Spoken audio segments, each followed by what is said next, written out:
Taking control of your finances is one of the best decisions you'll ever make. Budgeting, cutting spending, and educating yourself are some of the easiest ways to begin this process. But here at MyWallSt, we believe that investing is one of the single greatest ways to improve your financial future. Many people are skeptical, however. After all, if investing is so great, why doesn't everybody do it? Two of the biggest reasons are fear and a general lack of knowledge. That's where we come in. So let us break down some of the main reasons why we believe everybody should invest.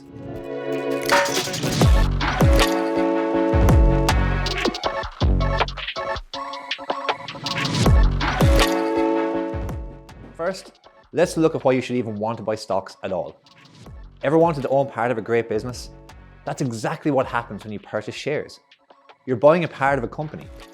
As a part owner, you're entitled to a share of the profits and assets of that business. You profit from owning stock in one of two ways. One, the company can decide to return money to its shareholders via dividends. This is cash that is paid to you on a regular basis just for being a shareholder. And two, the business grows and the price per share increases. Once you decide to sell your shares, you pocket the returns. While money kept in a savings account gets eaten away by inflation, invested money is working for you 24/7. Unlike a bank account, your original outlay can multiply many times over if you invest in the right companies. On average, the stock market has returned around 10% annually since 1974, without factoring in inflation. That easily beats the 0.5% you'll get by keeping your money in a savings account. That 10% average increase may not sound like much, but given time, this interest compounds to produce incredible returns. Imagine somebody told you that you could turn $2,000 into $100,000 with no work whatsoever. It sounds too good to be true, but it's completely possible if you understand compound interest, which we'll discuss later in the video, so make sure to stick around. The key element to remember here is time. The longer you have your money invested, the more powerful compounding becomes. That means the younger you get started and the more patient you are, the greater returns you will reap in the future. However, you don't need $2,000 to get started. You can start small and keep adding to your investment over time. You'll be amazed how quickly your investment can grow.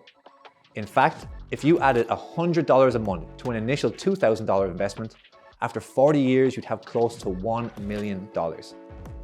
You'll have both winners and losers, but if you learn how to identify good companies, you'll have some stocks that multiply 10 times or more in value over the years. The biggest advantage you can give yourself is to start early and let that compounding work its magic. Speaking of magic, compound interest is an investor's best friend. Compounding is simply when the money you earn starts earning money. This means your stash is growing faster than if you were to simply add a lump sum every month. So many people say, I can't afford to start investing.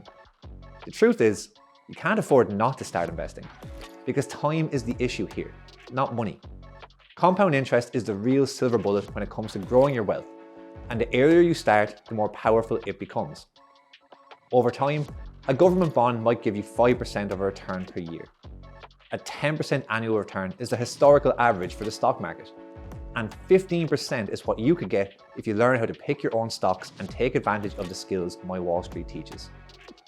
The majority of people subscribe to some form of online entertainment service, like Spotify Premium or Netflix. A lot subscribe to both. That $18 leaves our bank accounts every month and we hardly even notice. Let's say at 18 years old you subscribe to both services and remain a loyal customer for the next 50 years.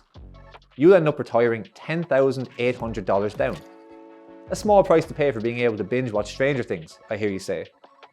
As you stuck that $18 into a savings account instead, you'd have that $10,800 when it comes to retiring, plus some interest. Of course, inflation will have eaten up a large chunk of that, so it's hardly worth giving up the comfort and convenience of your subscription accounts.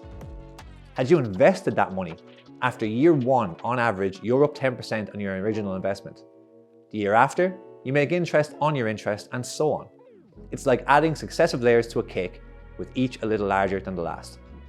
So if you'd consistently invested that money, after 50 years, it will be worth over $300,000. So, still think you can't afford to start?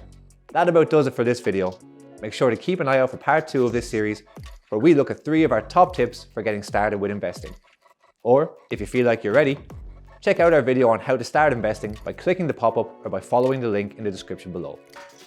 Don't forget to like, subscribe, and click the bell button to make sure you don't miss out on all the valuable investing content MyWallSt has to offer. As always, you can check out MyWallSt's free mobile app in the description below to see some of our investing tips, market commentary, or stocks that we recommend to beat the market. Until next time, happy investing.